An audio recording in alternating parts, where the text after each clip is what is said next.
and today I will be presenting on my project, my 10-week project this summer, on the development of nanosphere lithography for nanomagnetism. So a great physicist once said, there's plenty of room at the bottom. Basically what he was alluding to was that in modern day technology we're actually pushing forward into the nanometer scales, trying to study the phenomena that goes on in these smaller regions of space.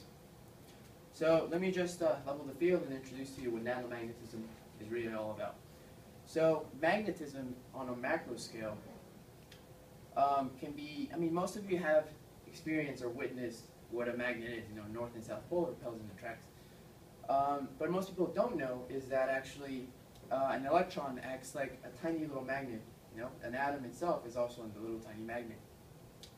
And when you have, say, in the chunk of material like cobalt or iron or any other material that's ferromagnetic, all of these little moments are essentially aligned in one direction, and they create a bigger magnetic field. And you can experience that effect. What's interesting is actually what happens when you grab a chunk of cobalt and you shrink it down to a hockey puck-like shape of 100 nanometers in diameter and a few in thickness.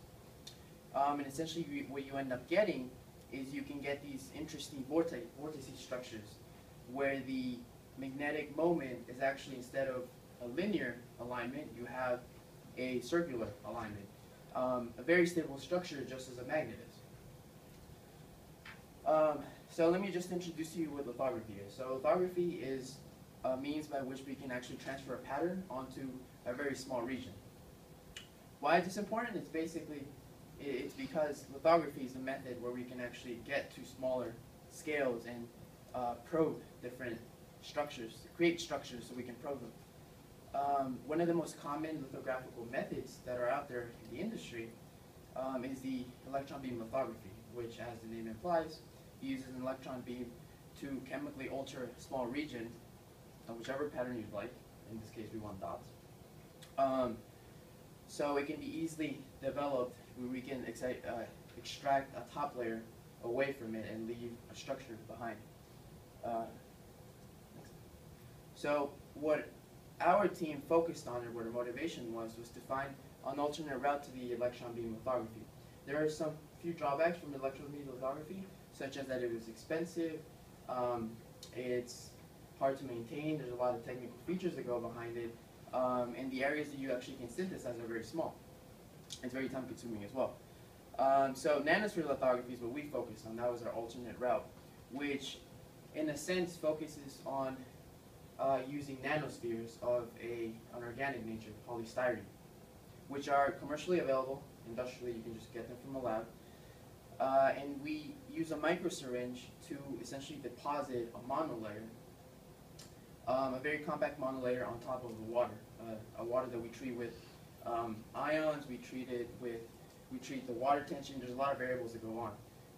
And this is essentially what we want to get to sit on top of the water, to float up. There's a lot of forces that are going on around the sphere, but essentially that's what we want.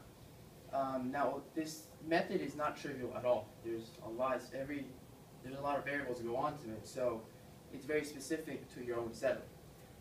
So just to show you the setup that we have, it's a very cost-effective, it's very cheap looking, but essentially you can achieve a mask, as I'm going to call it from now on. You can achieve a mask to sit on top of the water, and as the animation previously was showing you, we can essentially lower the water level and deposit it on a wafer or a multi-layered thin film. So this is our final result. This was one of our best results that we were able to achieve. You can see that there's color. That's one of the things. Color signifies that it is a monolayer, because essentially the substance itself, before it's deposited on the water, is a very white, milky color. But once we smear it over the water, it gains essentially a light reflective property, which is good because we need a single layer. Also, you can see that there are streaks of color, of consistent color. That's good. That means that there is large domains happening in that region.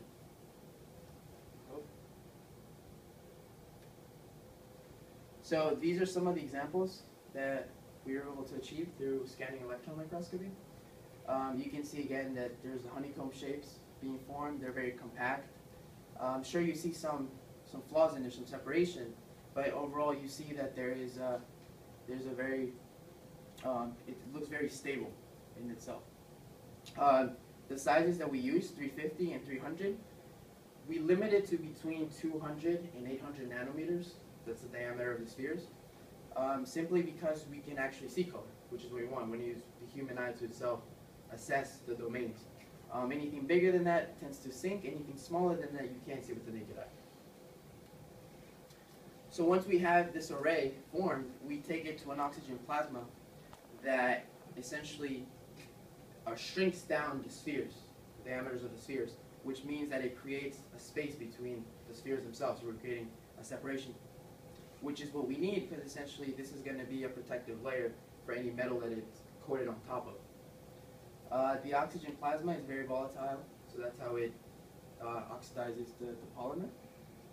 Pressure and power were kept consistent throughout trials, and exposure time was the only variable we had. So however much time we left it in there equalized to how much material was etched away.